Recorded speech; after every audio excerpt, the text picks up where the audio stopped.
যে প্রতিষ্ঠানের কাজ মানুষের রোগ সারিয়ে তোলা, সেই প্রতিষ্ঠানটি এখন নিজেই মৃত্যু পথযাত্রী। কক্ষের দেয়ালে বড় বড় ফাটল, ছাদ থেকে খসে পড়ছে পলেস্তারা, আর চারপাশ ছেয়ে গেছে লতা পাতায়। এটি কোনো ভুতুড়ে বাড়ির বর্ণনা নয়, বাগেরহাটের মোরেলগঞ্জ উপজেলার নিশানবাড়িয়া ইউনিয়ন পরিবার স্বাস্থ্য কল্যাণ কেন্দ্রের বর্তমান দশা। উপকূলবর্তী এই জনপদের প্রায় 55,000 মানুষের স্বাস্থ্যসেবার একমাত্র ভরসা এই কেন্দ্রটি। অথচ গত 15 বছর ধরে এর মূল ভবনটি পরিত্যক্ত।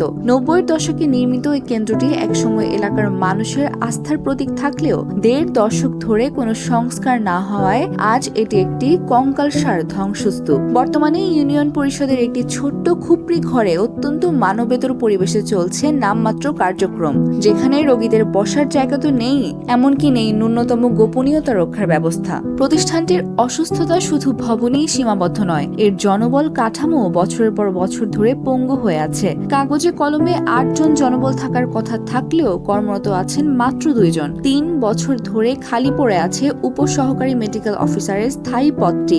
8 মাস ধরে মিলছে না কোনো জীবন রক্ষাকারী ওষুধ। স্থানীয়দের অভিযোগ, কর্মরত মাঠ পর্যায়ের কর্মকর্তারা সেবার চেয়ে নিজেদের ব্যক্তিগত ব্যবসা বাণিজ্য নিয়ে বেশি ব্যস্ত থাকেন। চিকিৎসা নিতে আসা স্থানীয় বাসিন্দা ও ভুক্তভোগীরা আক্ষেপ করে বলছেন, এখানে শুধু রোগ নিয়ে আসা যায়, কিন্তু ওষুধ পাওয়া যায় না। বিশেষ করে অসহায় দরিদ্র মানুষ ও গর্ভবতী মায়েরা সেবা না পেয়ে চরম ভোগান্তিতে পড়ছেন। দায়িত্বপ্রাপ্ত কর্মকর্তারাও স্বীকার করেছেন, জনবল ও ওষুধ সংকটের কারণে মানুষের ন্যূনতম দাবি পূরণ করা সম্ভব হচ্ছে না। 55,000 মানুষের জন্য বরাদ্দের এই কেন্দ্রটি আজ নিজেই নিজের অস্তিত্ব টিকিয়ে রাখার লড়াই করছে। মোরেলগঞ্জের এই প্রান্তিক জনপদের মানুষের দাবি শুধুমাত্র আশ্বাসের বাণী নয়, দ্রুত নতুন ভবন নির্মাণ ও পর্যাপ্ত জনবল নিয়োগের মাধ্যমে অসুস্থ স্বাস্থ্য কেন্দ্রটিকে সারিয়ে তোলা হোক। তানহা ইসলাম, এনবিএন নিউজ। ঢাকার সাভারের জোরপুল এলাকায় এসিআই মোটরস লিমিটেডের ওয়্যার হাউসে সংঘটিত দুর্ধর্ষ ডাকাতির ঘটনার রহস্য উদ্ঘাটন করেছে ঢাকা জেলা ডিবি পুলিশ। গত 27 ডিসেম্বর দিবাগত রাতে সংঘটিত এই ডাকাতির ঘটনায় জড়িত 4 জন পেশাদার ডাকাতকে গ্রেফতার করা হয়েছে। এ সময় তাদের কাছ থেকে লুণ্ঠিত বিপুল পরিমাণ টায়ার এবং ডাকাতির কাজে ব্যবহৃত একটি পিকআপ ভ্যান জব্দ করা হয়। পুলিশ জানায়, গত 27 ডিসেম্বর রাত আনুমানিক 1:50 মিনিটে 8-10 জনের একটি সশস্ত্র ডাকাত দল 2টি ট্রাক নিয়ে সাভারের জোরপুল এসিআই মোটরসের ওয়্যার হাউসে হানা দেয়। ডাকাতরা সিসি ক্যামেরা ও তালা ভেঙে ভেতরে প্রবেশ করে 2 জন নিরাপত্তা প্রহরীকে বেঁধে ফেলে। এরপর তারা ওয়্যার হাউস থেকে 122 piece tyre, construction equipment parts এবং নগদ 1,84,739 টাকা সহ মোট 37,24,126 টাকার মালামাল লুট করে নিয়ে যায়। এই ঘটনায় আমিনুল ইসলাম বাদী হয়ে সাভার মডেল থানায় মামলা করেন।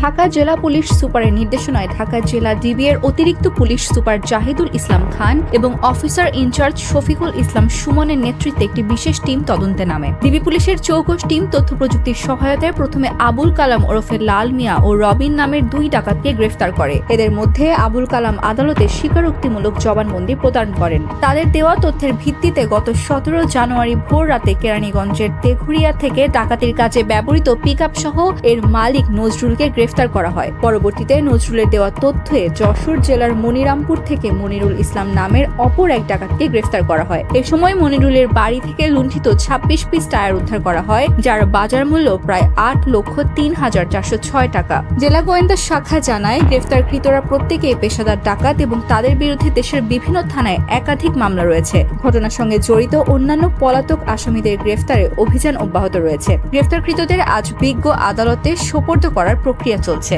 NBN news, Dhaka. লক্ষ্মীপুরে জামায়াত বিএনপি নেতাকর্মীদের মধ্যে সংঘর্ষের 15 জন আহতের ঘটনায় পাল্টাপাল্টি মামলা হয়েছে।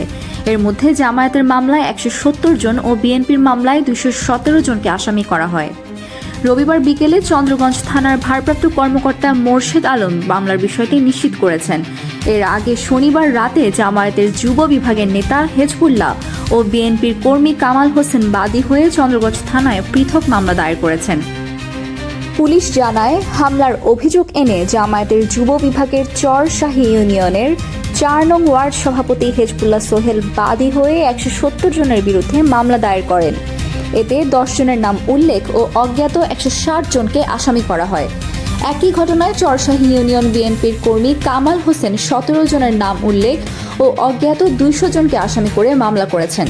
এর আগে বৃহস্পতিবার বিকেলে চরশাহী ইউনিয়নের ৭ নং ওয়ার্ডে বটগাছতল এলাকায় বিএনপি ও জামায়াতের নেতাকর্মীদের মধ্যে সংঘর্ষের ঘটনা ঘটে। এতে উভয় পক্ষের অন্তত ১৫ জন আহত হয়।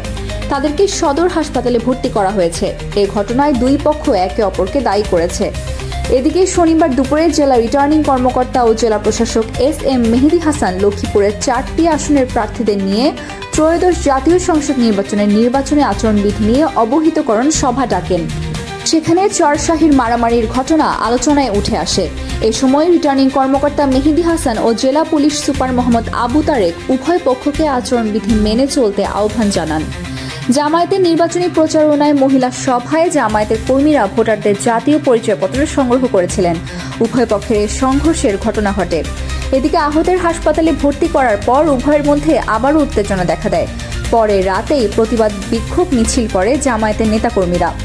এদিকে এই ঘটনায় শুক্রবার লক্ষ্মীপুর প্রেস ক্লাবের হলরুমে সংবাদ সম্মেলন করে লক্ষ্মীপুর ৩ আসনের জামায়াত প্রার্থী মোহাম্মদ রেজাউল করিম বলেন, আমাদের মহিলা কর্মীদের প্রোগ্রামে বিএনপি নেতাকর্মীরা বাধা দিয়েছে। এটি মীমাংসা হয়েছিল। এরপরই তারা ফের আমাদের পুরুষ নেতাকর্মীদের ওপর হামলা চালিয়েছে। আমরা ঘটনার সুষ্ঠু তদন্তের মাধ্যমে জড়িতদের আইনের আওতায় আনার দাবি জানাচ্ছি। অপরদিকে জেলা প্রশাসক কার্যালয়ের হল রুমে নির্বাচনী আচরণবিধি সভায় লক্ষ্মীপুর 3 আসনের বিএনপি প্রার্থী শহীদ উদ্দিন চৌধুরী অ্যানি বলেন, জামায়াতের লোকজন ভোটারদের কাছ থেকে আইডি কার্ড সংগ্রহ করে। ঘটনার সূত্রপাত সেখান থেকে। তবে উভয় পক্ষের মধ্যে অপরাধ প্রবণতা দেখা দিয়েছে। আমি শুধু বিএনপির আহত নেতাকর্মী নই, হাসপাতালে জামায়াত নেতাকর্মীদেরও দেখতে গিয়েছি। তাদের সঙ্গে কথা বলেছি। এটি সুষ্ঠু তদন্ত করে সুন্দর পদক্ষেপ নেওয়ার জন্য প্রশাসনের প্রতি আহ্বান জানান তিনি। চন্দ্রগঞ্জ থানার ভারপ্রাপ্ত কর্মকর্তা মোর্শেদ আলম বলেন, চরশাহীর ঘটনায় জামায়াত ও বিএনপির পাল্টাপাল্টি মামলা করেছে। ঘটনাটির তদন্ত চলমান রয়েছে। অভিযুক্তদের গ্রেফতারেও পুলিশ কাজ করছে। NBN news, Lakshmipur. প্রাথমিক শিক্ষার গুণগত মান উন্নয়নে শিক্ষা সংশ্লিষ্ট অংশীজনের ভূমিকা শীর্ষক মতবিনিময় সভা অনুষ্ঠিত হয়েছে। রবিবার সকাল 10টায় পৌর টাউন হলে প্রাথমিক ও গণশিক্ষা মন্ত্রণালয়ের সচিব আবু তাহের মোহাম্মদ মাসুদ রানার সভাপতিত্বে এই সভা অনুষ্ঠিত হয়। এতে প্রধান অতিথি ছিলেন অন্তর্বর্তী সরকারের প্রাথমিক ও গণশিক্ষা মন্ত্রণালয়ের উপদেষ্টা ডাক্তার বিধান রঞ্জন রায় পোদ্দার। বিশেষ অতিথি ছিলেন সিপিইআইএমইউর মহাপরিচালক তসলিমা আক্তার, খাগড়াছড়ি পার্বত্য জেলা পরিষদের চেয়ারম্যান শেফালিকা ত্রিপুরা, জেলা প্রশাসক মোহাম্মদ আনোয়ার সাদাত। খাগড়াছড়ি ও রাঙামাটি জেলার দুর্গম বিভিন্ন স্কুলের সমস্যার কথা তুলে ধরেন শিক্ষকরা। আমি প্রথমে পার্বত্য অঞ্চল সম্বন্ধেই বলি। আপনাদের আলোচনায় যে সমস্যাগুলো উঠে আসলো, এইগুলোকে আমরা মোটা দাগে 3 ভাগে ভাগ করতে পারি। একটা হচ্ছে দারিদ্র্য, এবং আমি মনে করি সেটা হচ্ছে সবচেয়ে গুরুত্বপূর্ণ সমস্যা, কারণ এর সঙ্গেই রয়েছে অনেকগুলো বিষয়। যেমন আপনারা বললেন, পারিবারিক ভাঙনের জন্য সেটা দায়ী হয় এবং শিশুরা অভিভাবকহীন হয়ে পড়ে। এই দারিদ্র্যের জন্যই তাদের অর্থনৈতিক কর্মকাণ্ডে যুক্ত হতে হয়। দারিদ্র্যের জন্যই তাদের ক্ষুধা পেটে নিয়ে স্কুলে আসতে হয়। দারিদ্র্যের জন্যই এই অভিভাবকরা নিরক্ষর থাকেন এবং তাদের শিশুদেরকে তারা পড়াশোনায় সাহায্য করতে পারেন না। দারিদ্র্যের জন্যই তারা এই প্রয়োজন বোধ করেন না যে সন্তানকে স্কুলে পাঠানো প্রয়োজন। এই গেল একটা গুরুত্বপূর্ণ প্রসঙ্গ। দ্বিতীয় প্রসঙ্গ, দুর্গমতা। আমি একটি দুর্গম অঞ্চলের বাসিন্দা নিজে, ফলে এই বিষয়টা আমি আমার জীবন দিয়ে উপলব্ধি করি। এবং আমি পাহাড়ে 2বার খুব লম্বা লম্বা ট্রেকিং করেছি, এবং আপনাদের যারা স্থানীয় বাসিন্দা, আপনাদের বাড়িতে থেকে থেকে আমি ট্রেকিং করেছি। ফলে এই দুর্গমতা সম্বন্ধে আমার সাক্ষাৎ অভিজ্ঞতা রয়েছে। NBN news, Khagrachari. রংপুরের বেগম রোকেয়া বিশ্ববিদ্যালয়ে জাল সনদে চাকরির অভিযোগের পরিপ্রেক্ষিতে বিশেষ অভিযান পরিচালনা করেছে দুর্নীতি দমন কমিশন। আজ রবিবার দুদকের রংপুর সমন্বিত জেলা কার্যালয়ের একটি দল বিশ্ববিদ্যালয় ক্যাম্পাসে এসে সংশ্লিষ্ট অভিযোগগুলো খতিয়ে দেখেন।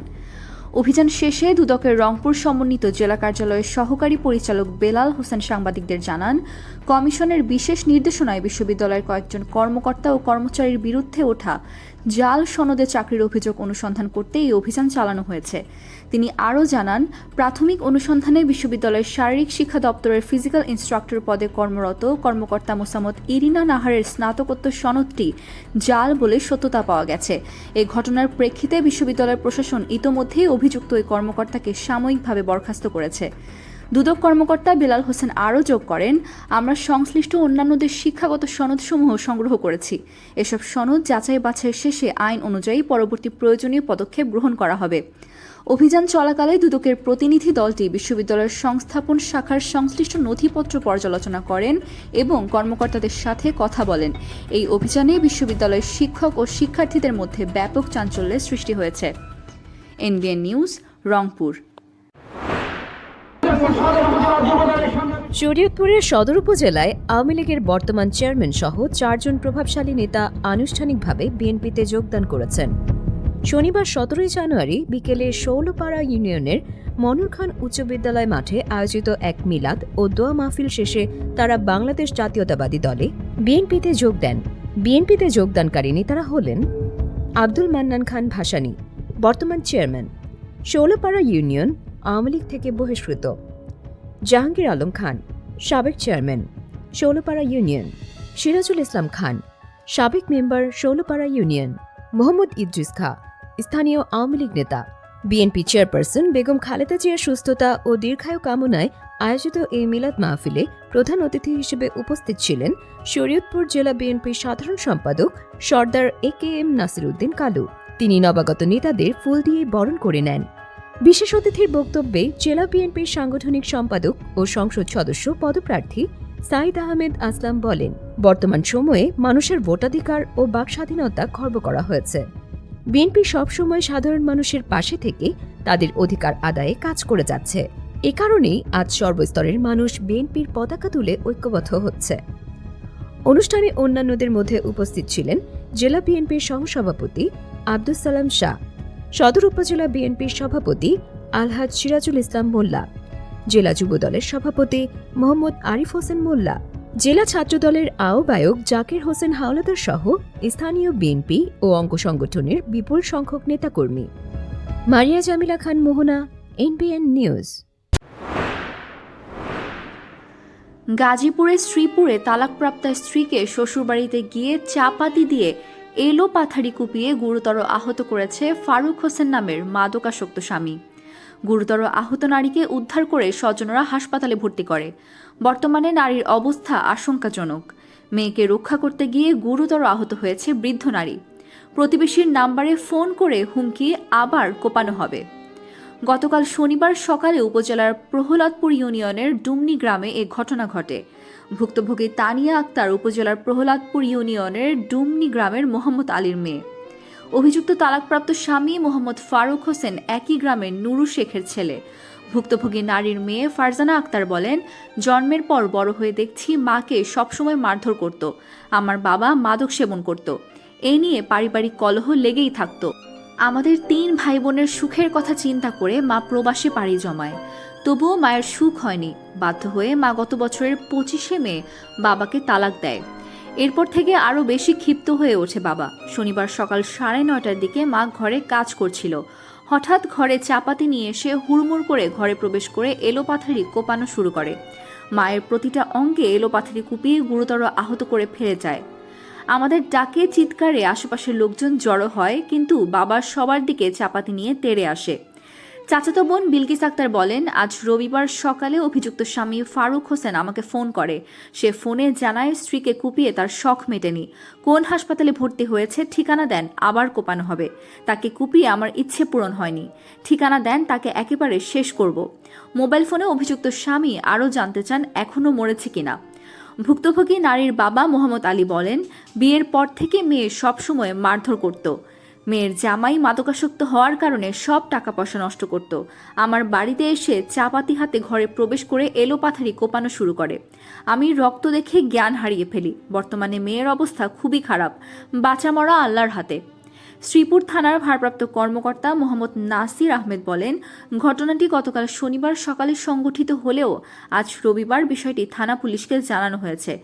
খবর পেয়ে ঘটনাস্থলে পুলিশ পাঠানো হয়েছে।